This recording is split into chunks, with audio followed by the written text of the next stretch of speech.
go on. Let's go on. Okay. What is this?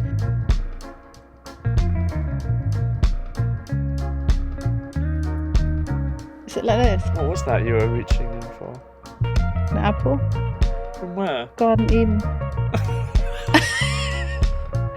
I love Peter Pan. Peter Pan is with Captain Hook. Yeah, now. At one story. Don't touch me! It's called a bonfire. Still not so fine, by the way, for wildlife. But we could walk to Scotland. We could, but we might die. Excuse me, sorry, do you speak English? No, I don't, sorry.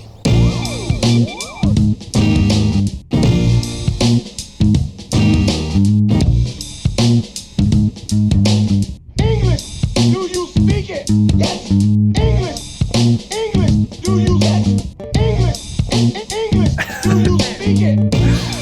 Welcome to the Easy English podcast. Welcome. For those of you listening to this podcast, you should be made aware of that this podcast is also available on our YouTube channel. And the reason I'm saying this is because today we're going to discuss cultural phenomenon in the UK. Yes.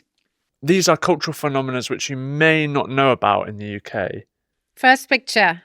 Let's go. I'm ready. Cultural phenomena number 1. Oh, yeah, I do know that. What is going on here? I didn't know what this one person did, but What do you think this is? this is certainly a pub quiz situation. Talk to us about a pub quiz. You've done one. You've won one. I did. I just need to remember. Yeah, I love pub quizzes. So basically what you do is, well, it all starts with someone organizing a pub quiz, which is usually not the pub itself, but an independent pub quiz organizer, I would say. So it's usually people that organize pub quizzes, usually in the same pub every month, for example. So there's a person coming in with their organized pub quiz questions, and they host it. There is James Corden and Gavin Stacey. Mm-hmm. Wait, what's his name? Smithy. So they have like an audio system with a mic and they host the whole night. Like Smithy. You drink 10 beers with it. And they have created around, 30 to 50 questions, some even with videos or music or like a bit interactive. And then you find yourself in the pub. Either you go on your own and you form a group with other strangers or people that you know from your neighborhood, or you go directly with a group. And basically a table is a group. It's a lot of fun. You get your drink. It's all about general knowledge. What's also good is they have like interactive rounds as well. For example, if you go to a really good pub quiz, you have to pay a fee to get in. And maybe the more expensive ones might put you off. But what usually happens is better prize as well. You get a better prize if you win. But also there'll be rounds like name the song and you listen to just the intro or sometimes even the first note, the first second of the tune. What is it? It's Live and Let Die by Wings. Or they'll show like a clip from a movie or even just the production company, the opening titles, and you have to guess what movie it is. Or they'll have things where they've joined like 4 people's faces together and you have to sort of distinguish the faces. There's like flag guessing rounds. Yeah. And it goes on for hours. And I won one with my group. Easy won one. I've never won one. With Ben, who also did some Easy English episodes in the very beginning. Good point. And his friends. I think, yeah, we did win. But I wasn't there anymore. I was in Sheffield back then to enjoy our prize, which was, I think, a £200 voucher for the pub. Wow. So, cultural phenomenon number 1 is the pub quiz. As we're speaking about the pub quiz, now is a really good time to mention that Easy and I run our own pub. Did you know that? We don't serve any drinks in our pub, but we do hold really good conversation. And You can bring a drink though. you can bring your own drink, like we are right now. Glug, glug, glug. Every Tuesday and Wednesday, myself, Easy, and other people who are trying to improve their speaking and listening skills in English join on Zoom for a chit-chat about general topics you speak about in a typical British pub.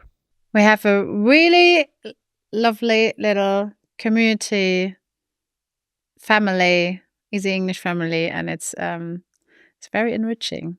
If you're someone like me who's a bit anxious about learning a language and don't want that spotlight of being put on the spot to instantly start speaking, then this is a really good way to just sit back, relax, and join in if you wish. We're all there in a big room on Zoom, sometimes going into breakout rooms, and we're just talking about very simple topics for things like work, pets, friends, which we've just did, dreams. Just 20 minutes ago? Just 20 minutes ago, we speak about dreams, we speak about holidays, everything, all the things you normally speak about with your friends in a normal pub in England.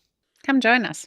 Yeah, so if you're someone who has maybe hit a wall with their English and wants to take their English to that next level to really feel like you're understanding people who are speaking fluently, or if you want yourself to speak fluently like a native Brit or a non-native English speaker, then come join us in the Easy English pub on Tuesday nights and Wednesday afternoons by going to easyenglish.video/membership and become a conversation member. Let's go on. Let's go on. Okay.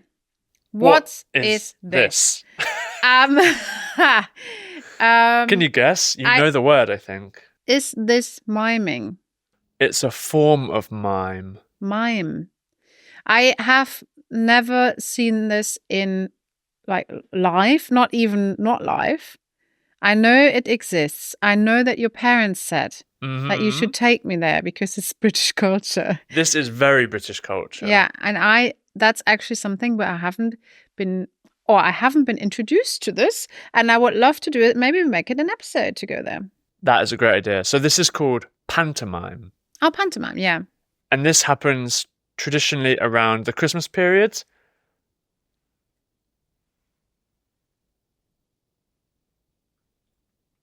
Is it like this? What was that you were reaching in for?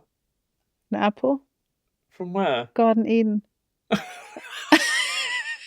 I don't know.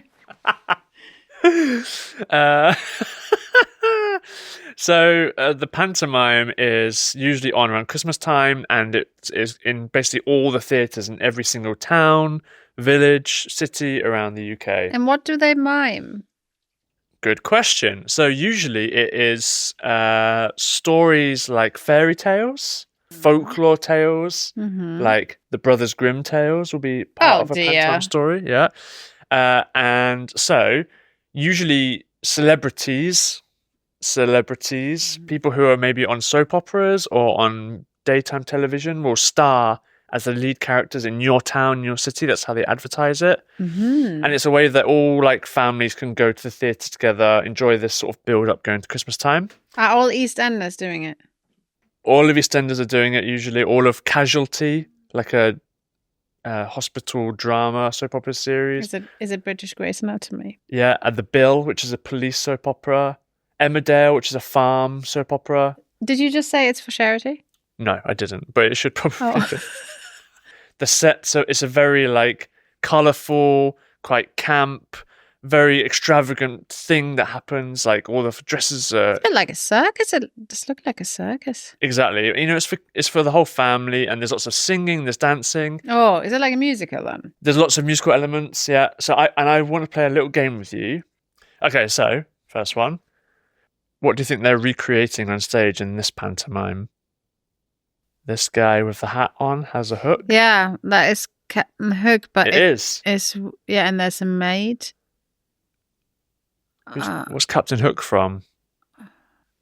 The main character in Yeah, Hook. in Hook. Hook. No, but who's his nemesis? Who is the hero? Oh, I don't know. Peter Pan. I love Peter Pan. Peter Pan is with Captain Hook. Yeah, now. At one story. Peter Pan featuring Boy George as Hook. Boy George. I can go to Boy George. Exactly. Okay, what pantomime are they recreating? Is it all Disney? Jesus. Well, that looks like Peter Pan. Jack and the Beanstalk. Do you not know this? No. And there's a giant up in the clouds. Okay. Yeah, This is a good segment. great. Amazing. Works Next well. one. What is this recreation in pantomime? Lion King. Oh, no, that's Oz. It's Oz. The Wizard of Oz. But that's not a good Dorothy. The Does she line have a- looks like you can see his... I only got it from the metal. yeah, the Tin Man. Tin Man. I only got it from the Tin Man. And then finally... Is that like a Disney? Yeah, Well, Disney meets wrestling? kind of, yeah, but can you guess what... Can you guess what Disney movie this is trying to represent? Beauty and the Beast? It's Beauty and the Yeah. Beast. And that guy is Such a the good naked guess. guy is the Beast. or He's what? the Beast. But he's That's the Beast ridiculous. that... And who's the beauty? On the far right. Why not on the far left? That's the fairy godmother, I think. Why not on the other two? Don't know who they are. But they're probably all famous celebrities. Famous celebrities. So is this a show, like a comedy show, where I go to and I'm sitting around a table and can get drinks? Yeah, and there's loads of audience participation. You can drink, and there's always a thing of like the bad guy creeps up behind the hero, and everyone shouts, "He's behind you!" And they're like, "What?" And then they touch "He's you. behind you!" Do they touch you? No, on the stage, the audience are shouting at Oh. the character. Do they come into the audience? Sometimes they come in. Hate it. Never They go. might pull someone up onto the stage. I will never go. I will never go. Okay, Don't well touch done. Don't touch me!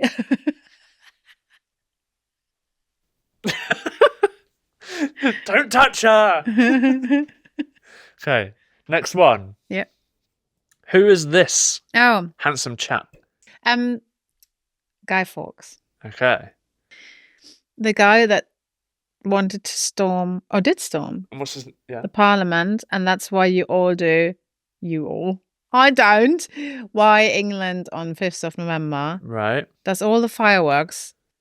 Yeah, it's burning of the things, which is fine. It's called a bonfire. It's still not so fine, by the way, for wildlife. It's called a bonfire, though. Yep. The history behind this is Guy Fawkes was a Catholic and he wanted to kill the Protestant king and install a Catholic king. So he planned to blow up the Houses of Parliament, but he was stopped at the last minute. And then they burnt him on a stake on a bonfire, which is what we now do.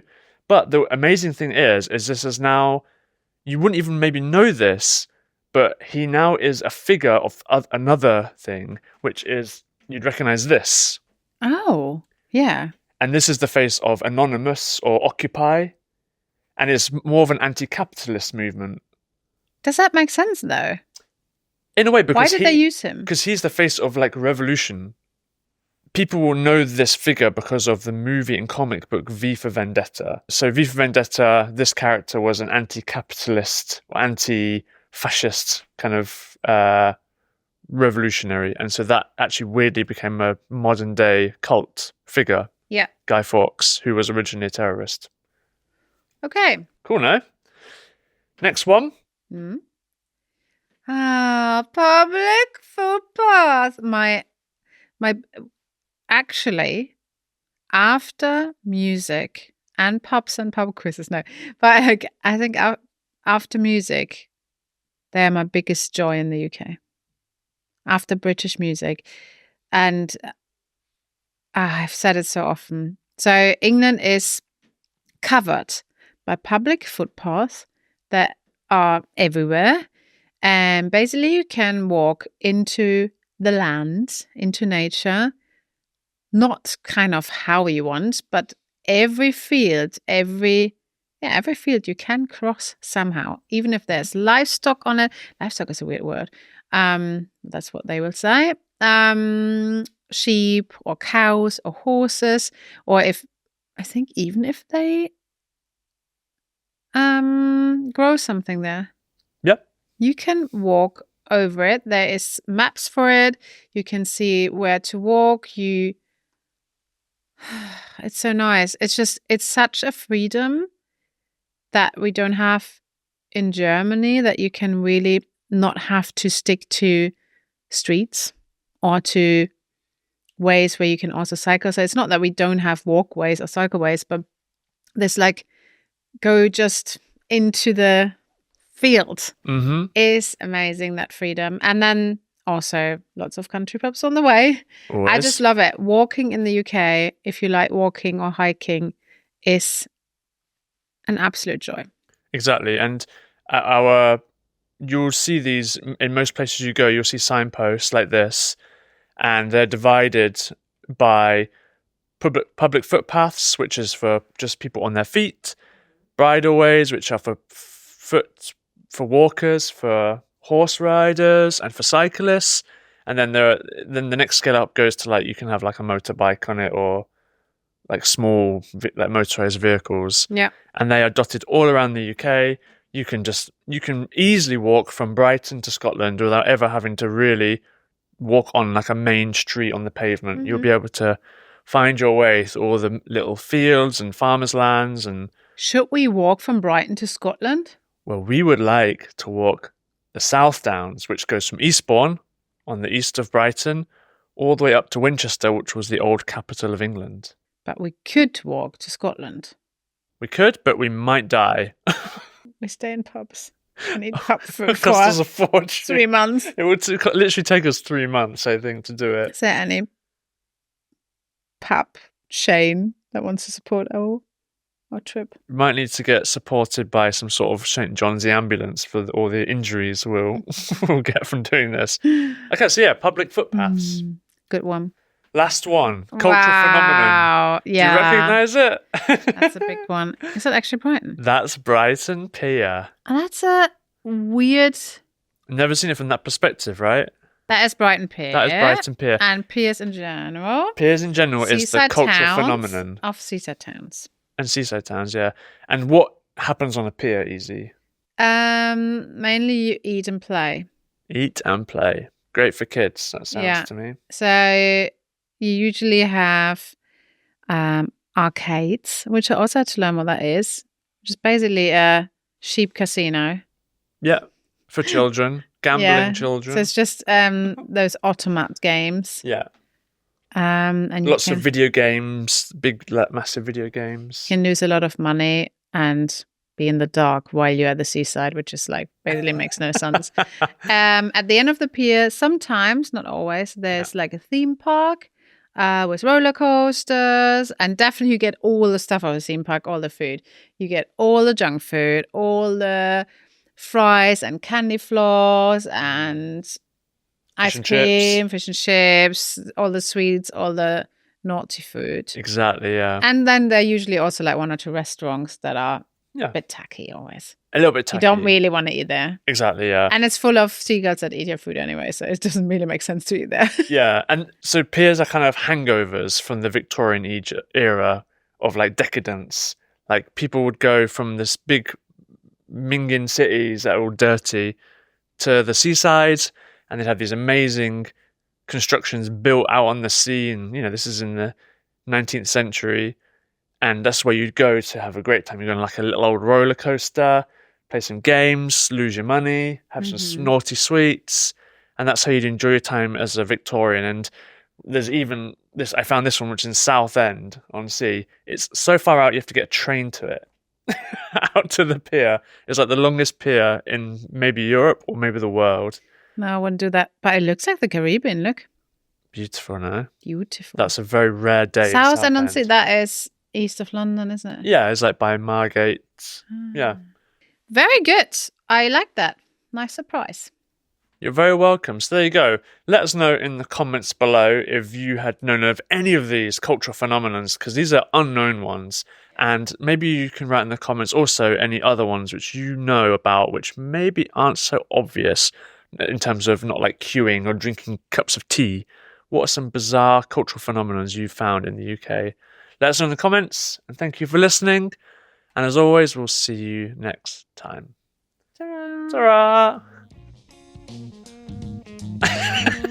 Oh, Nola thought she has to go.